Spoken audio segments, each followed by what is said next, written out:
shit, I know, huh? Yeah. Just look at the camera and be like, damn, so we're really doing this. You guys are gonna really get to know me now.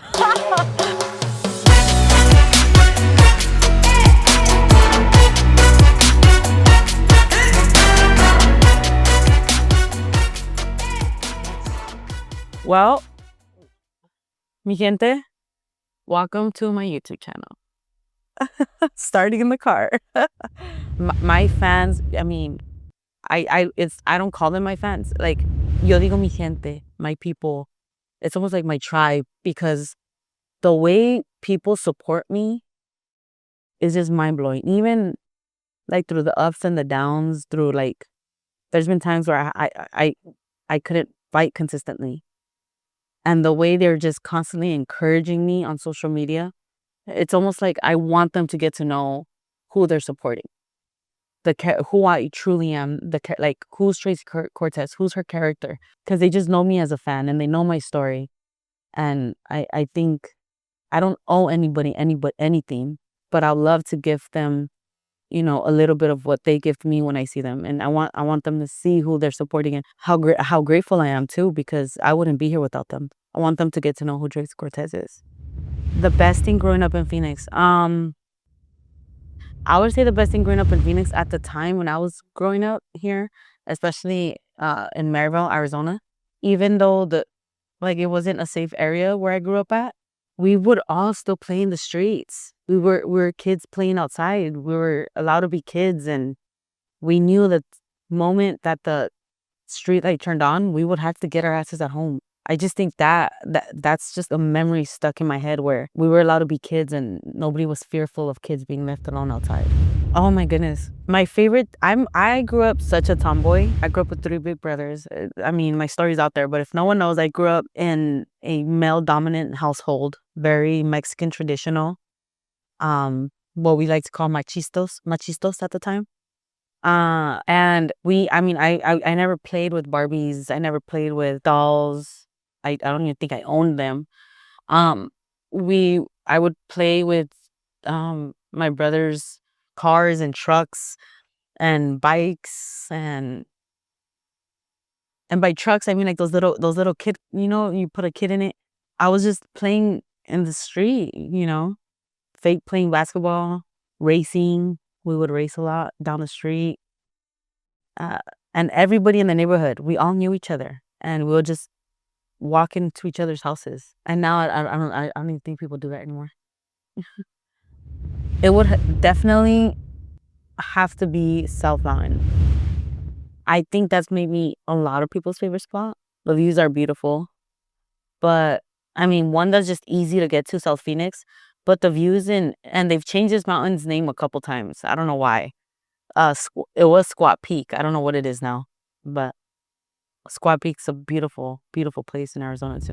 Growing up, we never really went out to eat, and if we did, it would be like an all-day buffet thing where we'll get there in the morning, we'll have breakfast, and we would not leave for lunch. We'll just wait for them to clean everything up, and then lunch will come out, and then we'll eat lunch. And at the time, I mean, like our go-to spot when we would, because it would be a privilege to go eat out, and they all closed down now here, but there's this place called Hometown Buffet, and it was like just hardcore memories there.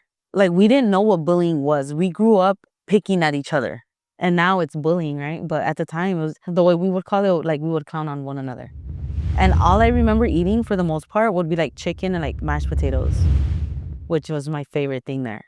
Going out to eat at the time for us, it was like a big luxury.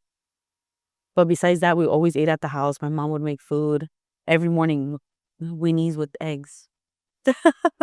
Like little sausages, like little weenies. I don't know what you make hot dogs with eggs and a tortilla. That was just a hardcore memory. Yeah, my mom got down in the kitchen. I wish she taught me how to cook more. But again, I mean, they kicked me out when I was 16, turning 17. So I didn't learn much, but I did learn a little bit. And there's this thing that she'll make with bolillo. It's like a type of bread. She'll drench it in this red chili, and then she'll cook it and toast it. And then inside of it, she'll put like lettuce, meat, sour cream, queso fresco, Mexican cheese, just anything you could think of. And it's so good. Potatoes, everything's just very carb loaded. but it was so good. That was probably my favorite dish. I do have a pre-fight meal, especially the nutritionist. Like, I work a lot with Charles, and now it's Charles and Glenn and just a couple other people from the staff, but they are so thoughtful. I've noticed they know my favorite cookie, my kryptonite, my weakness is Oreos. They made me overnight oats, but with Oreos. So it was so good. And they make it for me now, and it's very thoughtful, and I feel very special and loved. For the most part, all of our like reload protocol, I eat whatever they give me. Normally like a good source of carbs, like sweet potatoes, or my ritual is I just love having my family around. So as long as like I know my family's there, my dad, my niece, my brothers, I have which is to me my support system. That's really it. And I make sure that we pray.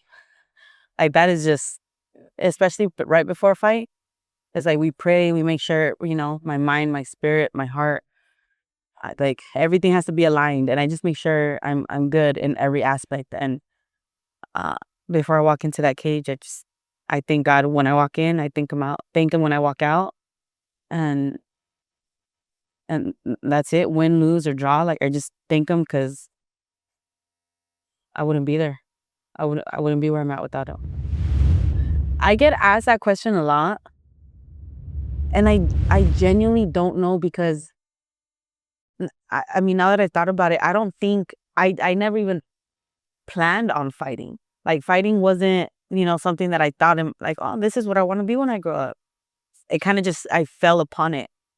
I felt like this journey chose me for whatever reason, and I'm still trying to figure it out because it's hard. A fighter's life is hard.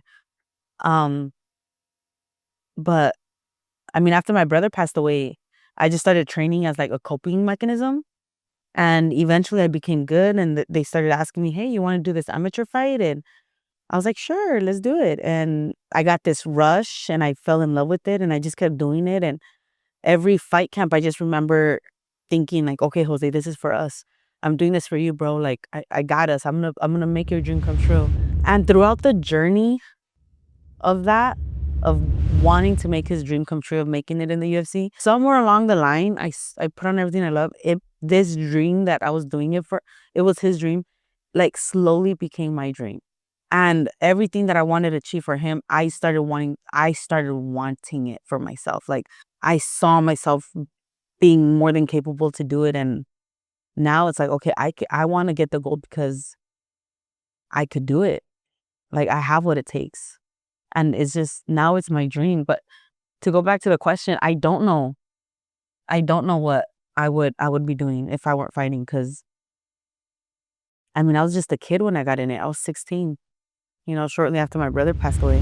When training and fighting and getting ready for prepping for a fight, it takes a certain level of accountability, like a deep level of accountability, where it's everything you do matters. Every single step you're going to do that day is either going to get you closer to what you're trying to achieve or farther. Growing up, after my brother passed away, I was a rebel. I was just doing things I shouldn't have been doing, especially at that age.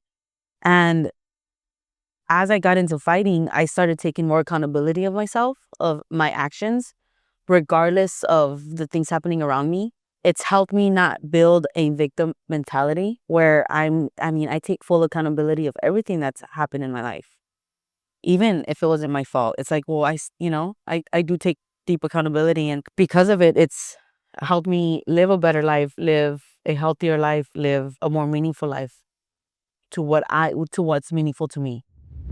Jose was a big motivation for me, and he still is, my brother. But now I'm in a place where I'm so close to the gold. I'm so close to getting that belt. I just need two, maybe 3 more fights. I'm number 8 in the world.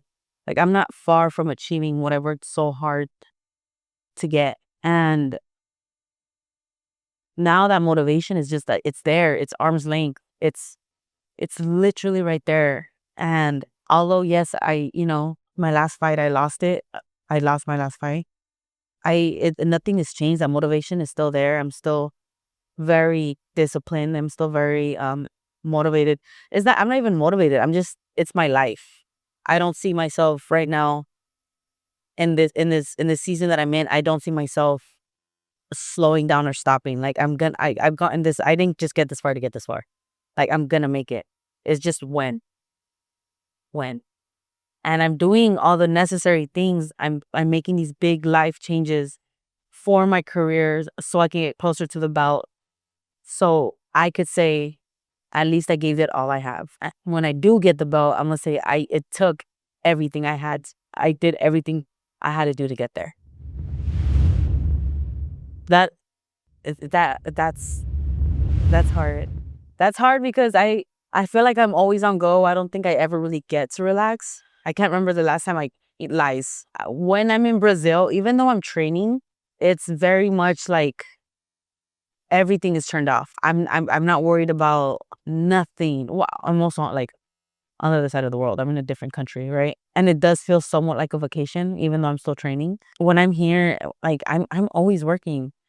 I'm always doing something. I'm not just not doing nothing. Like whether I'm training, and if I'm not training, I'm learning. Like I'm always trying to better myself, my craft, my career, my social media. I'm always trying to grow and evolve, or even me as a person. And it's hard because even when I lay down at the end of the night and I want to unwind, my mind just runs 1,000 miles per hour. And I think the only way I'm able to unwind is like I'll play like worship music. Literally, I would have to play worship music and just start praying. And then I just slowly feel my brain just slow down. And then I just get on my phone and fall asleep. So when's the next one? When's your next fight? So